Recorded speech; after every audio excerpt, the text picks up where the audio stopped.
Olá, André Braz, boa tarde. Tudo bem com você? Boa tarde, Alex. Tudo bem? Um prazer falar com você. Essa tarde de sexta-feira maravilhosa. É isso aí, André. Prazer meu e já quero começar te agradecendo, né, a disponibilidade, disposição para estar conversando aqui com a gente no C-Legends, né? Foi uma agenda um pouco difícil, né? A gente tentou encaixar, mas graças a Deus a gente vai ter esse privilégio aqui de conhecer um pouco da sua jornada, da sua trajetória. Obrigado pelo convite, super feliz. Realmente foi um pouco complicado a gente encaixar essa agenda, reta de final de ano, fechando o resultado, metas, enfim, e concluindo o EBITDA. Então, é um período muito complexo. E a gente conseguiu encaixar e fantástico. Vamos conseguir fechar 2021 com uma promessa, né, que a gente se fez de voltar a se falar com mais frequência no início do ano, enfim. E tivemos aí a oportunidade de manter essa cadência. Que bom. Perfeito, perfeito. Bom, para as pessoas que estão assistindo a primeira vez o C-Legends, qual que é a ideia, né? O C-Legends tem por objetivo inspirar pessoas por meio de histórias inspiradoras. Então, a gente conversa com C-Legends, desculpa, com C-Level, que são pessoas que estão numa posição de diretoria ou são empresários, enfim, já passaram por essa posição, tentando desmistificar um pouquinho, né, algumas ideias de que aquelas pessoas talvez tenham caído ali de paraquedas ou que exista uma única trilha para se chegar em determinado local. Então, a ideia é mostrar para as pessoas, por meio de histórias, que dependendo das escolhas que as pessoas fazem, o resultado dela normalmente é um resultado positivo. Tá bom? Então, essa é a ideia Bacana. vai ficar bem informal. Legal. Bom, então vamos lá.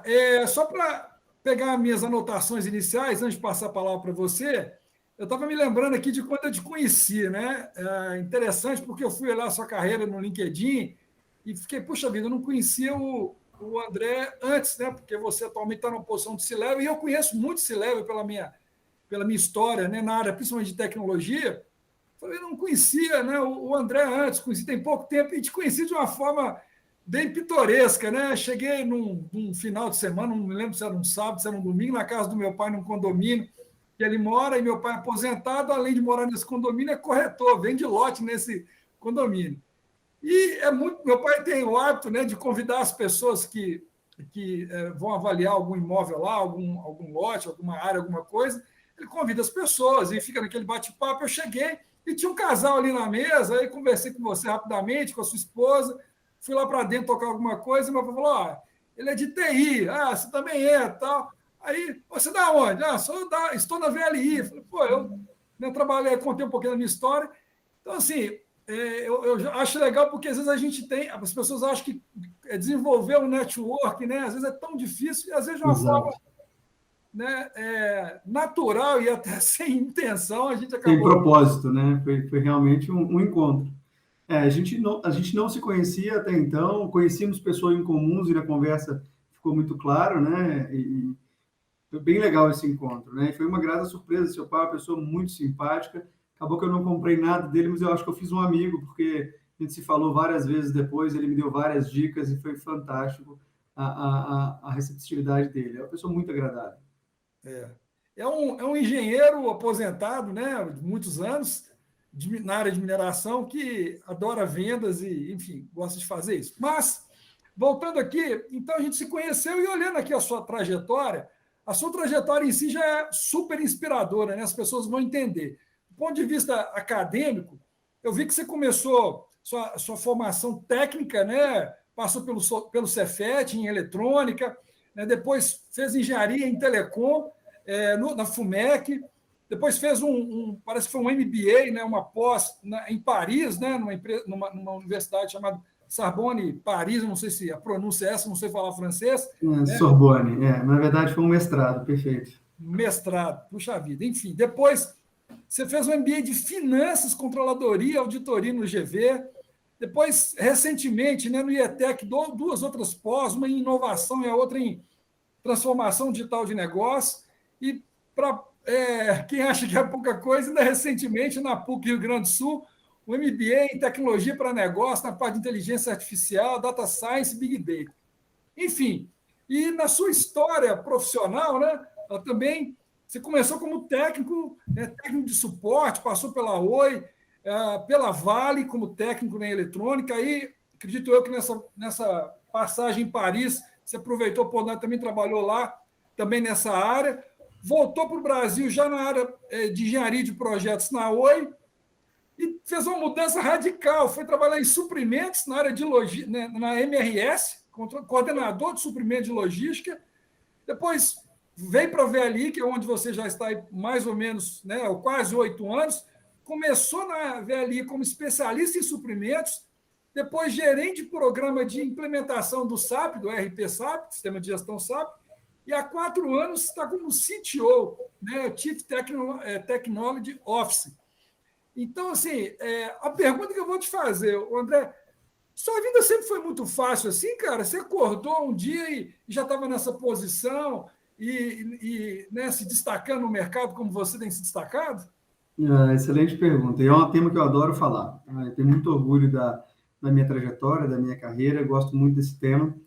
E, não, certamente a resposta é não. Não foi simples e foi uma trajetória com muitos percursos e percalços.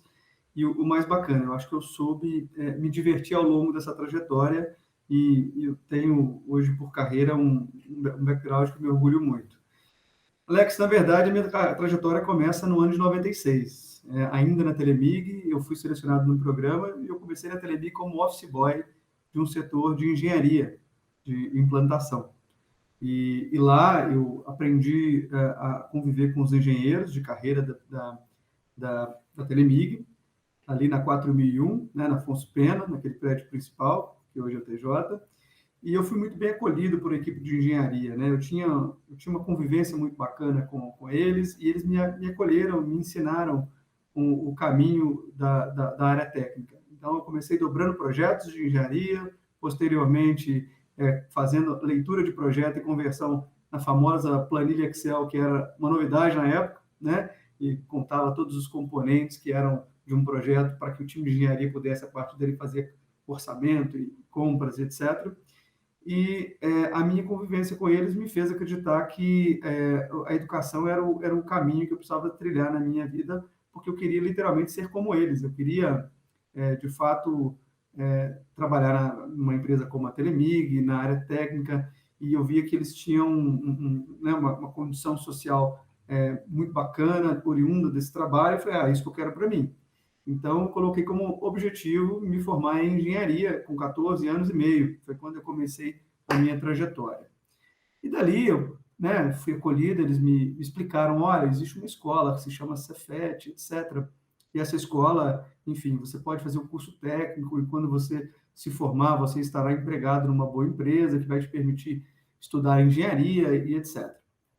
Eu falei, então é isso que eu quero, me deram o caminho das pedras. E, porventura, um belo dia, eu fui pagar uma conta no Banco Bend, em frente ao Cefet, eu não tinha noção aonde era o Cefet, eu olhei para a placa e vi Centro Federal de Educação Tecnológica. Meu, é aqui que me disseram. Eu entrei no Cefet pela primeira vez e vi aquele mundo. E, a partir dali, eu falei, eu quero fazer parte disso. E fiz, então, um processo seletivo e entrei no Cefet em 98, foi fantástico. A trajetória de lá, eu já voltei para a área técnica, fiz o curso técnico, concomitantemente com o curso na época, que era, enfim, normal, que a gente chamava normal terceiro ano. E quando eu fui fazer o meu programa de estágio, eu fiz um programa de estágio na Telemar, que aí já tinha havido a privatização, no final de 98, e eu pude retornar, então, para o grupo, fazer meu estágio, e dali eu fui efetivado e trabalhei como técnico muitos anos enquanto fazia engenharia. E como técnico eu tive uma excelente escola, né, Telemig. Então ali eu aprendi a programar em centrais telefônicas fixa, né, Axi, Trópico, enfim, e tantas outras. E quando foi em 2002, a Oi bateu as metas, né, do plano na verdade a Telemar bateu a meta do plano de antecipação de metas da Anatel e pôde fundar a Oi. E eu estava lá como técnico e pude acompanhar todo o processo de criação da Móvel, né, que até então era só uma empresa fixa e dados, e a minha carreira foi se desenvolvendo e lá eu tive uma excelente escola e por aí vai. E nesse inteirinho, sempre estudando, fazendo engenharia, já estudava inglês e francês para me preparar adequadamente, porque eu sabia onde eu queria chegar no futuro. Em 2006, eu já estava próximo de me formar, eu me inscrevi num programa de mestrado fora do Brasil, com a menor pretensão de ser selecionado. Eram 13 vagas para o Brasil. É claro que eu tinha o sentimento que eu não iria ser selecionado, porque era muito difícil, um programa de provas, entrevistas, enfim, entrevistas inclusive em francês, e eu achava que seria impossível. Mas me inscrevi e fiz toda a minha preparação. E diga-se de passagem, durante o processo, tive a oportunidade, fui convidado para trabalhar na Vale, né, na Vale em Vitória, na parte de pilotização, e deixei a companhia, fui trabalhar na Vale, e quando eu estava na Vale, eu recebi a carta me convocando para comparecer em Paris em 7 dias, porque eu havia sido selecionado para um programa de mestrado, financiado pelo governo francês, que eu acreditava que era improvável acontecer. E eu tive quase que 2 dias para me preparar, fazer as malas, me desligar e trilhar meu caminho rumo ao mestrado. Bom, aí fiz uma trajetória incrível de aprendizado, trabalhei em laboratórios franceses associados à universidade durante esse período, desenvolvi uma tese muito interessante de mestrado, tive a oportunidade de continuar o doutorado, mas na ocasião achei por bem retornar ao Brasil e tive a oportunidade de voltar para a Oi, né? E dessa vez já no Rio de Janeiro, porque toda a estrutura tinha se mudado praticamente para o Rio, e desenvolvi, então, uma trajetória de retorno em projetos interessantes. Trabalhei no projeto de portabilidade numérica. Lembra que quando você comprava um número, você tinha que morrer com ele, porque não havia possibilidade de você trocar entre operadoras. E um dos projetos que eu trabalhei interessantes foi de portabilidade numérica. Então, a gente tirou do papel um projeto interessante que você conseguia mudar, então, de operadora mantendo o número. Isso permitia a portabilidade, aumentava a concorrência, etc. Foi um projeto muito desafiador, bem como outros projetos na parte de implementação de GPON e alta velocidade de internet. E, na ocasião, eu estava muito satisfeito do ponto de vista de carreira, desenvolvendo uma atividade muito bacana, muito orgulhoso do trabalho.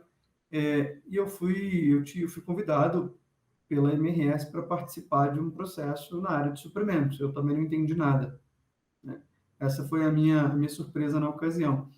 E logo em seguida me explicaram, olha, na verdade nós vamos comprar um projeto de TI Telecom, de sinalização ferroviária, algo inovador no Brasil e no mundo até.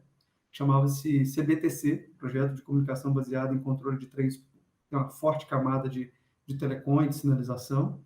E eles queriam um cara justamente para apoiar nesse processo de montagem do business case, tomada de decisão e a parte de implantação do projeto. E aí tudo fez sentido.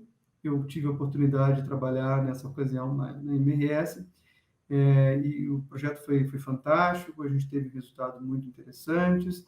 Eu fui assumindo mais coisas nesse período, porque eu fui tomando gosto pela parte de negociação, planejamento estratégico de supply chain. E aí eu assumi parte da área de via permanente, compra de máquinas fora do Brasil, trilho, dormente, etc. A parte de sinalização ferroviária.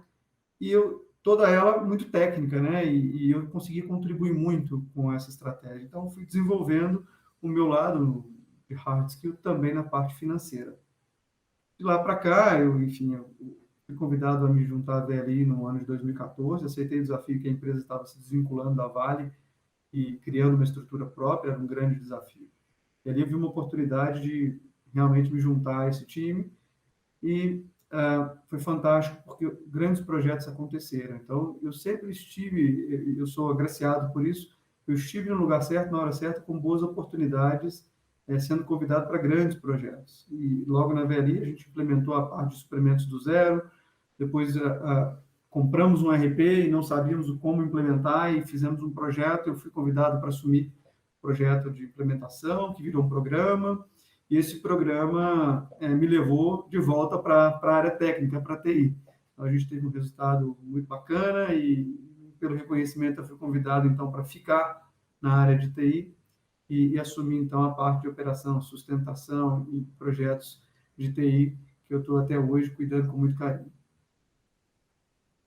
Bom, perfeito, fantástico escutar essa história, né? Porque a gente busca história inspiradora, essa aqui assim, diferente, né, do que normalmente a gente costuma ouvir do ponto de vista de trajetória, né? Às vezes você entra numa linha ali, né? A pessoa planeja uma linha e vai, e você, embora tenha navegado em áreas diferentes, né? Sempre foi muito ascendente. E aí você comentou alguns itens que eu gostaria de explorar. Por exemplo, o objetivo maior aqui do Sileges é inspirar pessoas. E você mencionou que quando você teve seu primeiro emprego como office boy, na Telemar, né? Exato, na Telemig na época ainda. Telemig, né? Telemig. Você foi muito bem acolhido e os engenheiros, a turma lá, serviram de inspiração para você. Perfeito. Serviu de inspiração e dali você focou onde você queria chegar, em outro segundo ponto, né? Quer dizer, buscou inspiração, tinha um objetivo, às vezes não muito claro no como, né? Mas onde você gostaria de chegar. E aí enfrentou diversos desafios diferentes e não teve medo desses desafios, e muitos deles sem saber, né, ou quase sempre sem saber o que viria depois. Então, nessa linha de inspiração, eu queria te perguntar o seguinte: além dessa inspiração inicial, você hoje busca formas de se inspirar, de continuar se motivando? Como é que você consegue, já com uma jornada dessa fantástica, a gente olha ali, fez o curso agora em 2019, 2020, né, no IETEC, em plena pandemia, aí já pegou um 2021, que PUC, quer dizer, não para. Não Onde é que para. está a sua inspiração, sua motivação? Como é que você traça isso? Bom, primeiro de tudo, né, Alex? Eu acho que o que a gente precisa entender é que, principalmente na área de tecnologia, o aprimoramento ele é constante. Então, o cara que se formou em 2000, 2005 e não se desenvolveu nesse período, atualizando o teu background, certamente nada do que ele estudou é aplicável. Então, eu falei numa palestra recentemente sobre o lifelong learning, que é um novo método que eu acredito que vai pegar e vai emergir, na verdade já emergiu, de educação. Eu tenho uma coisa muito emblemática que é para mim, e eu sou um exemplo disso, estou aqui falando com você sobre isso, a educação é o único caminho viável para uma sociedade mais igualitária. Então, é base para isso. E eu sou fruto disso, né? Eu sou produto da educação, né? E o profissional, quando ele se formava até então, cara, 70% de tudo que você estudou na faculdade não vale mais nada ao final da própria faculdade, porque a tecnologia muda muito rápido, né? Os ciclos de tecnologia ficaram cada vez mais curtos. Então, imagina que se você não mantém um aprendizado constante, uma agenda que vai preencher os seus gaps com aquilo que você precisa e não aquilo que você, de fato, recebe como conteúdo pronto das universidades, você fica preso no tempo e fazendo um conjunto de dedicação de horas necessariamente. Então, essa minha crença pela educação, pelo aprendizado contínuo, ela me traz para esse cenário. Então, hoje em dia, quando eu olho para uma grade de educação, eu penso em que ela vai preencher em termos de gaps que eu ainda possuo, e todos nós temos, independente de um CIO, de um CFO, de um COO, todo mundo tem um conjunto de gaps, porque a evolução é tão rápida dos processos na linha do tempo, que você necessariamente vai ter que preenchê-los. Então, hoje eu prefiro fazer pequenos cursos de curta duração e média duração, para preencher esses requisitos, do que cursos de longa duração, que muito provavelmente o aproveitamento líquido vai ser muito baixo. Requer uma energia muito grande, mas o sprint ele é mais agradável. Então, eu acredito que essa motivação é pelo fato de que a gente está trabalhando com um mercado muito, muito inovador, né? Vamos observar que há 5 anos atrás a gente achava que o Uber era uma utopia, e hoje é um dos produtos que mais utilizamos, com toda a plataforma digital que se desenvolveu a partir dele como ideias, e pensa que isso só foi possível através de entregas de MVPs e tentativas que as pessoas foram naturalmente desenvolvendo através de um programa de educação. Então, essa energia é a minha crença, né? A minha crença de que a inovação parte através do aprendizado, né? Da experiência, da experimentação. Perfeito, perfeito. Uma crença que eu comungo com você, não só com a crença do aprendizado contínuo, acho que formado é só quando for para a forma mesmo, né? no final da vida. E a questão dos gaps aí, eu também fico olhando, estava conversando hoje com a head de GGP, Gente de Gestão e Performance da empresa, né, fazendo uma retrospectiva do ano. Falei para ela o seguinte: puxa vida, né? No início do ano eu olhava para mim, para aquilo que eu tinha que fazer, me sentia um queijo suíço, né? Cheio de buraco. E aí trabalhei nesses buracos, cheguei agora, estou olhando para mim, estou achando outros buracos. Enfim, que queijo suíço que é esse, né? Que não acaba nunca, né? Exato. Tampei uns e surgiram outros muito rápido. É exatamente isso. E acredito que em 2022 essa aceleração ainda vai ser maior. Então, eu acredito muito no 80-20, né? Naquela regra de 80-20, ou seja, 20% de capacitação, de treinamento formal, e 80% de experimentação, de prática, de aprender fazendo e melhorando com o próprio coaching dos mais experientes. Eu acho que traz um resultado muito bacana. E se a gente consegue equilibrar isso, muito provavelmente a gente vai acelerar e mudar um método de educação no mundo. Algumas escolas de agilismo educacional já estão surgindo, né? Na Europa, no Brasil, tem uma universidade na Espanha que ela já aplica esse método como uma crença. E eu acho que faz sentido a gente rever o método educacional, e eu acredito que já estejamos bem avançados nesse quesito.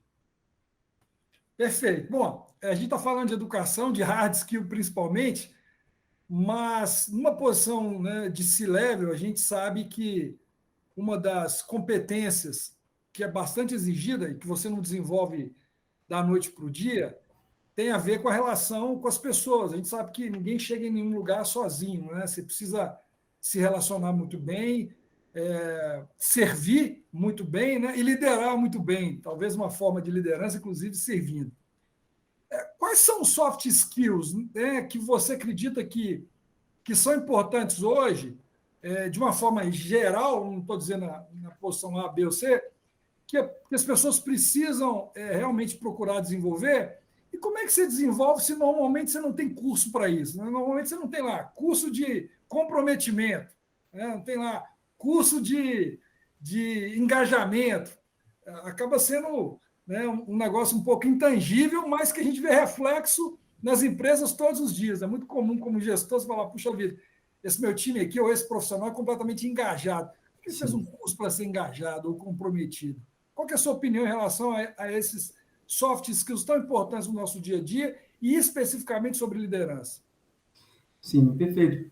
Alex, eu acho que não existe uma receita pronta que seja modelo e aplicável a todas as corporações. Eu acho que tem métodos e desenvolvimento de métodos adequados para a cultura de cada uma das empresas. E a gente precisa entender e respeitar que cada empresa, com a sua cultura, vai ter o melhor impacto com base no seu planejamento de gestão de pessoas, de capacitação e principalmente de clima organizacional.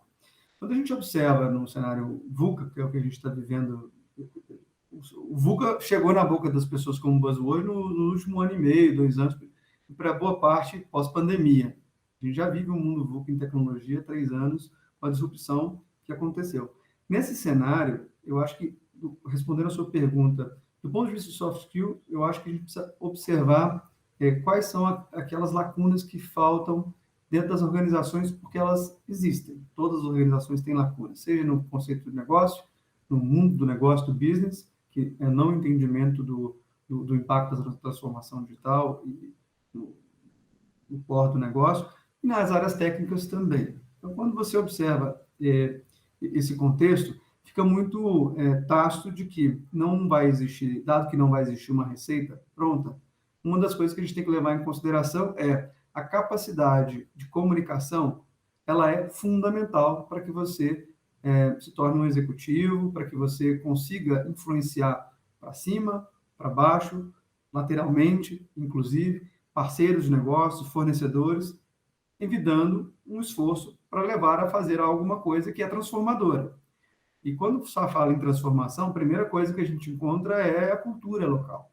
E essa cultura, se você não levar ela em consideração, muito provavelmente o seu objeto transformacional vai ser colocado à prova, porque os anticorpos desse meio ele vai combater, enquanto cultura, essa ideia de inovação, de transformação e disrupção. Então, respeitar a cultura e, ao meu ver, ao mesmo tempo, desenvolver uma comunicação clara e objetiva é um papel muito importante que faz com que o executivo tenha como primeiro desafio, antes mesmo de liderar pessoas, ele ser ouvido e conseguir criar essa estratégia. Acho que uma outra dica, né, um outro soft muito importante é a capacidade de ler cenários. Para que ler cenários significa, com poucas variáveis, você observar como o mercado está se movimentando, quais são as possibilidades que existem do negócio para o lado direito, para o lado esquerdo, e como extrair informação disso para você montar o seu cenário de tomar decisão e construir uma estratégia. Então, essa leitura de cenário, ela é muito difícil, ela é tácita, você não consegue ensinar isso, né? De uma forma muito clara. Você precisa viver e, ao mesmo tempo, se você tiver pessoas do seu lado para fazer um coach contigo, que já viveram e passaram por situações similares, e te transmitir algum nível de conhecimento e orientação, excelente. Então, eu acredito que, para esse caso, o coaching de executivos mais experientes, coaching profissional, inclusive, ele pode ajudar muito, porque, embora cada situação seja uma situação, e nenhuma é igual à outra, ele vai te transferir experiência, né? E não quer dizer que você não vai fazer uso dela, muito pelo contrário, em muitos momentos, quantas vezes, e eu tenho certeza que já aconteceu contigo também, você liga para um profissional de mercado que trabalhou ou trabalha com você e se coloca à disposição para ajudar, mas também perguntas, qual o caminho, o que você acha? Isso é uma espécie de coaching que a gente faz, saber ouvir, né? Essa é uma outra competência muito importante. Então, eu acho que o desenvolvimento técnico do hard skill, associado com soft skill, uma boa comunicação, capacidade de influenciar, leitura de cenário, uma capacidade econômico-financeira de você transformar as suas ideias em números e tangibilizar resultado financeiro, é essencial para que você avance dentro da carreira como executivo, principalmente tecnologia. Perfeito. Bom, eu vou navegar um pouquinho para o lado aí, né? Sair um pouquinho do assunto, mas sem sair demais. Existe uma crença, né? Não vou falar que ela é minha, enfim, existe uma crença que o ser humano ele não tem compartimentos, né? Uma linha de pensamento que o ser humano, mesmo que ele tenha um lado profissional, um lado pessoal, ele acaba sendo inteiro, né? Um lado impacta no outro. E principalmente da parte soft skill, né? O cara está vivendo alguma situação ali fora da casa dele, ele tem que chegar no trabalho e não deixar transparecer aquilo ali e gerar o resultado e que ele tem que fazer, enfim. Como é que você trata esse outro lado fora do trabalho, né? Como é que você trabalha isso para te gerar o equilíbrio que você precisa para fazer tanta coisa, né? E no mundo VUCA aí que a gente está mencionando, esses desafios loucos, né? Numa empresa de grande porte, um time de alta performance, né? Que você está ali orquestrando, reportando, inclusive, também, né? Para outros executivos. Como é que você busca esse equilíbrio para te dar essa força aí complementar, adicional, ou esse equilíbrio que você precisa no dia a dia? Bom, Alex, eu tenho uma sorte, que eu nasci com muita energia, então eu preciso de coisas que façam com que eu gaste essa energia, e trabalhar é uma delas. Então, desafio é algo muito, muito importante na minha vida, porque, de certa forma, é uma maneira com que eu consigo descarregar a minha energia de uma forma muito bacana. Quando eu preciso, de fato, descansar, e aí falando de períodos específicos do ano, principalmente de final do ano, períodos de fechamento de quarto, etc., eu acho fundamental a gente fazer aquilo que nos dá prazer. E para cada um é diferente, né? Tem gente que gosta e se relaxa lendo livro, ouvindo o barulho do mar, tocando uma música, ouvindo música, etc. Eu gosto muito de ler no meu período de descanso. Eu acho que eu vou colecionando textos e livros que eu não consigo ler ao longo do ano, e isso me incomoda, então eu vou aproveitando essas oportunidades para colocar em dia. E nem sempre são coisas técnicas ou coisas sobre gestão e muito corporativo, em sua maioria não é, tá? Eu te adianto, porque isso a gente faz ao longo do trajeto, né? Gosto muito de ouvir música, gosto muito de estar com os meus amigos, com a minha família. Eu gasto muito do meu tempo ouvindo os meus familiares, principalmente, que eu tenho muito pouco tempo ao longo do ano. Imagina, eu viajo muito ao longo do ano no mundo corporativo. Então, dependendo do mês, eu fico em Belo Horizonte entre 2 e 3 dias, principalmente antes da pandemia. Hoje menos, vai. Mas eu viajo muito. Então, quando eu estou aqui, eu preciso estar por inteiro. Então, eu prefiro estar com meus amigos, ouvir música, acompanhar um pouco de Fórmula 1 e de futebol, que é o que me relaxa realmente. E com a minha família, eu busco esse equilíbrio, estando o mais próximo possível da natureza, que eu acho que é algo que me reenergiza. Então, é lá que eu consigo voltar a 0 quilômetros na segunda-feira e focado para aquilo que eu preciso fazer. Eu nunca fui um cara de estudar muito antes de prova, na época da faculdade, na escola, etc. Porque, cara, o que você absorveu até aquele momento, você absorveu. Na minha cabeça não entra mais nada. Então, ir lá e executar aquilo que você já se preparou. Então, 1 minuto antes da prova, eu não acredito que você vai conseguir absorver mais nada. Na vida profissional, a mesma coisa. Eu acho que se eu estou lá segunda-feira, de segunda a sexta, eu estou muito focado, dedicado. Nos momentos de descanso, hoje em dia, eu tento totalmente curtir, né, os outros atributos que são importantes para mim. Eu acho que é aquilo que vai me equilibrar e trazer a energia necessária para vencer aí os obstáculos da semana. Reflexão importante essa que você fez. Eu costumo dizer às vezes aqui que essas entrevistas acabam sendo uma MBA. Infelizmente, muita gente não valoriza, né? Na hora que você publica, a galera gosta mais de sacanagem, de piadinha, o que dá ibope, né? Mas um bate-papo desse, com pessoas que alcançaram resultados que são inquestionáveis, não acontece de graça, né? Existe ali muito esforço, muito trabalho, muito aprendizado. E às vezes a gente aprende com os acertos e com os erros das outras pessoas. Então, essa reflexão, embora eu já tenha escutado, né, essa de, pô, não adianta achar que vai ser antes da prova que eu vou aprender, quer dizer, você vai se preparando. E para o trabalho também, né? Então, não adianta ser um workaholic, chegar no final de semana ali e ter que resolver o que você não fez. E ao invés de ajudar, vai atrapalhar. Muito, muito interessante isso daí. E para finalizar, André, eu sei que na posição que você está e na sua carreira, você acabou entrevistando muita gente, né? E claro que num processo seletivo, para pessoas que você vai escolher que trabalham com você, digamos que a parte de hard skills ela seja obrigatória, né? Porque se o cara vai trabalhar numa área técnica, ele tem que ter aquele conhecimento técnico ali, mínimo para aquilo ali, senão ele nem estaria participando, né?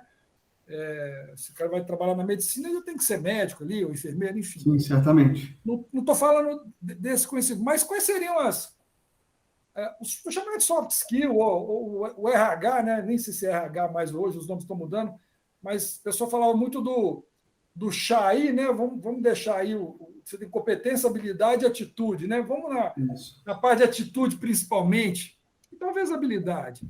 Competência eu vou chamar de hard skills, eu vou deixar de lado. Quais são as atitudes, né? Aquilo que chama a sua atenção, que faz você olhar para uma pessoa, para um candidato ali e falar, cara, esse aqui me chamou atenção por causa desse tipo de postura, de atitude, que diferencia ele para você?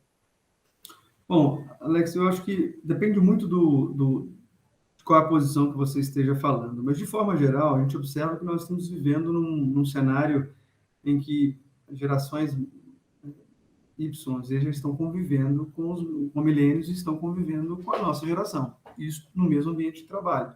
Então, esse ano chega os profissionais... Nossa, não, você não é X, não. Você não é X, não. Eu sou X. Não, eu acredito que eu seja Y, né?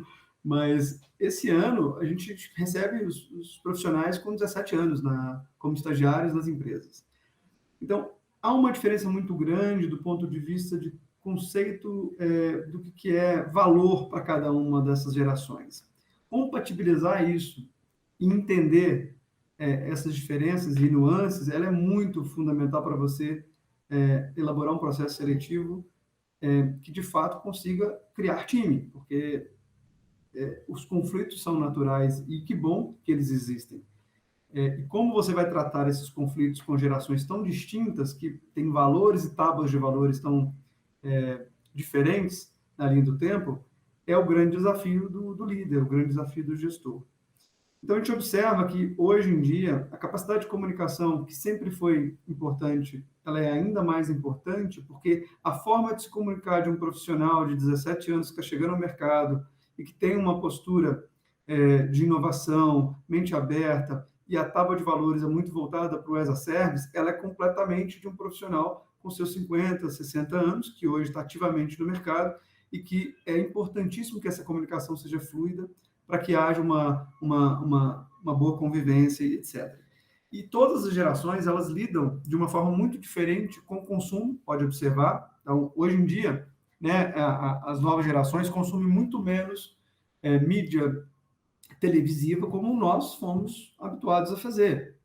Consomem outros tipos de mídia. Então, encontrar qual é e quais são os nichos para chegar até esse público é muito importante para que o protocolo fique mais simples. Quando a gente observa no que tange atitude, eu acho que todos eles têm muita atitude, chegam umas entrevistas super nervosos, tensos e com vontade de fazer, de aprender, que são características muito importantes na seleção de profissionais, né?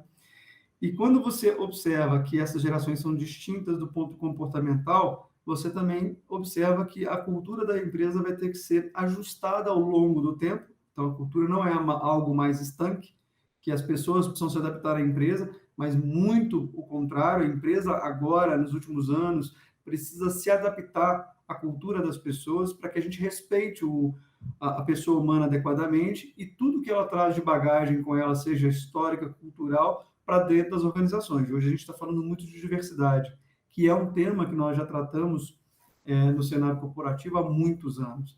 Mas eu acho que a mídia social, os aplicativos, trouxeram à luz uma questão importante e deram força para a questão da diversidade.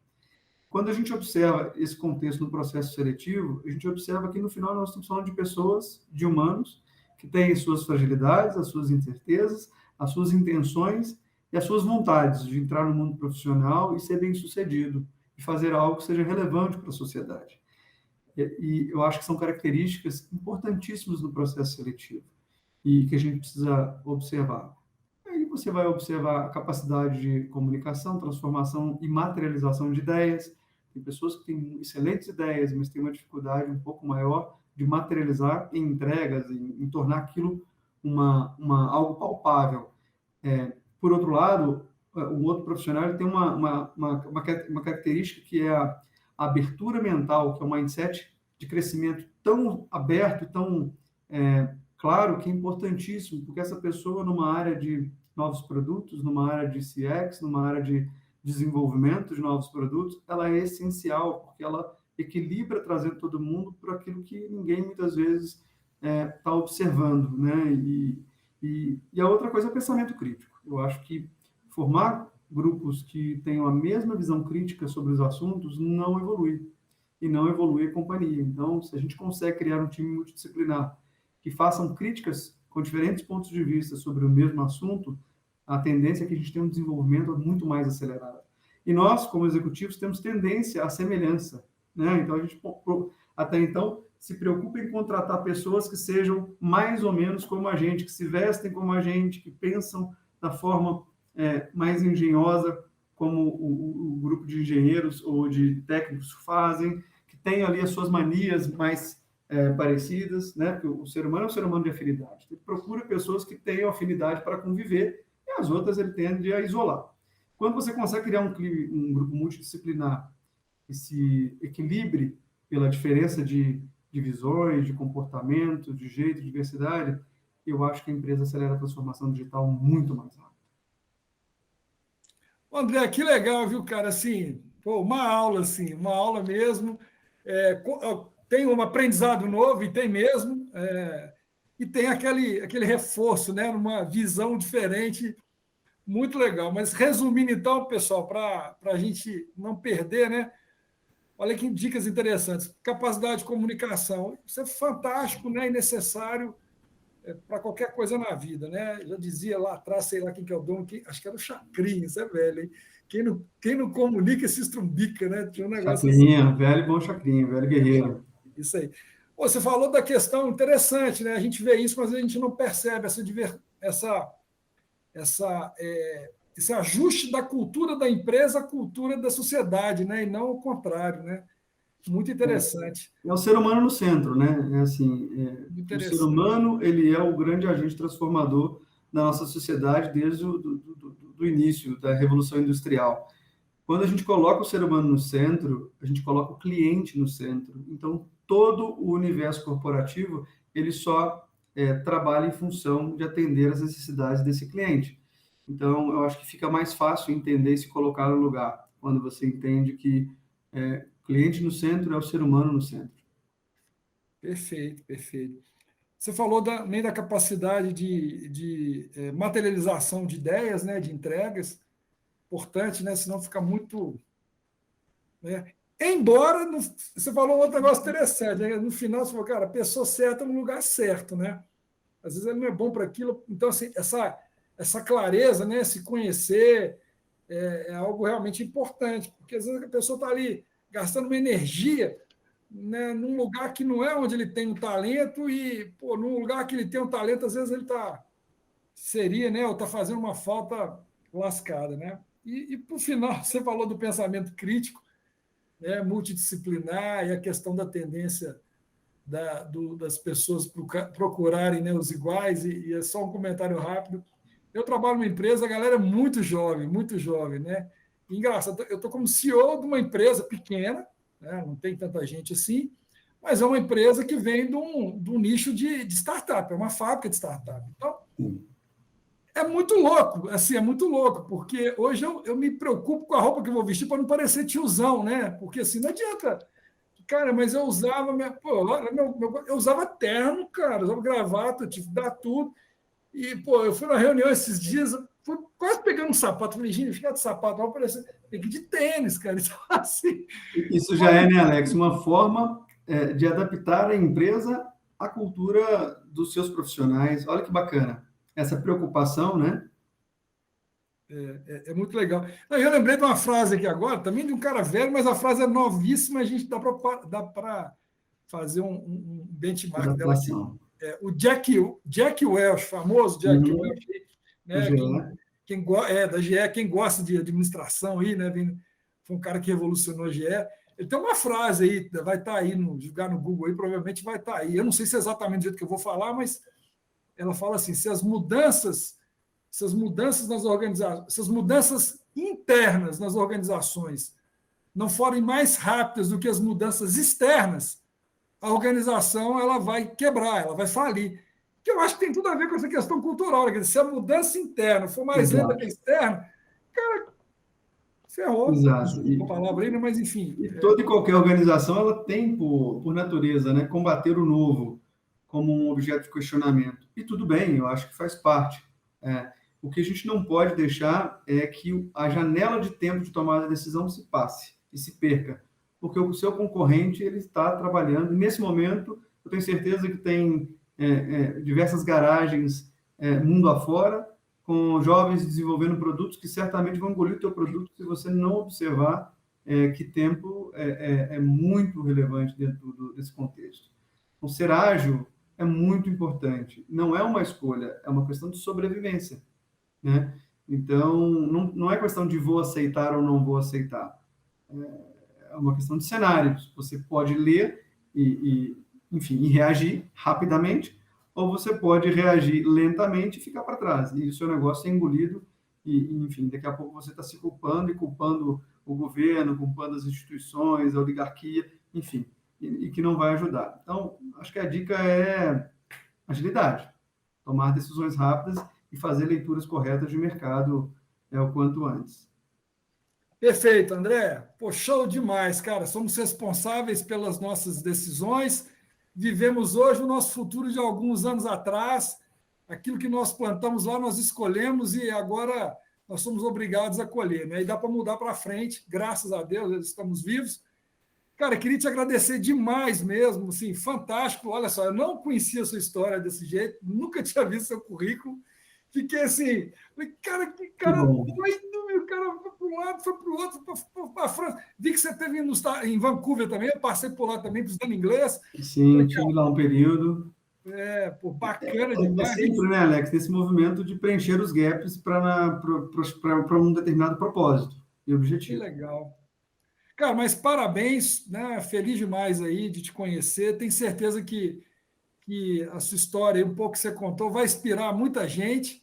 E esse é o objetivo, né? Não tem nenhum interesse comercial desde quando a gente começou. O interesse começou na pandemia, exatamente isso, né? Dar um gás na galera e mostrar com exemplos assim que, cara, quem coloca os nossos limites em nós mesmos, né? Somos nós, né? Quer dizer, Exato. então vamos jogar o limite para cima, né? E vamos para frente. Concordo em gênero, número e grau. Eu acho que é isso aí. Nós temos muito a aprender e muito a fazer. A sociedade vai mudar muito nos próximos anos e a turma que está chegando tem um apetite grande. Então, vamos para cima e vamos suportar esse novo mundo, né, que a gente chama de sociedade 2.0.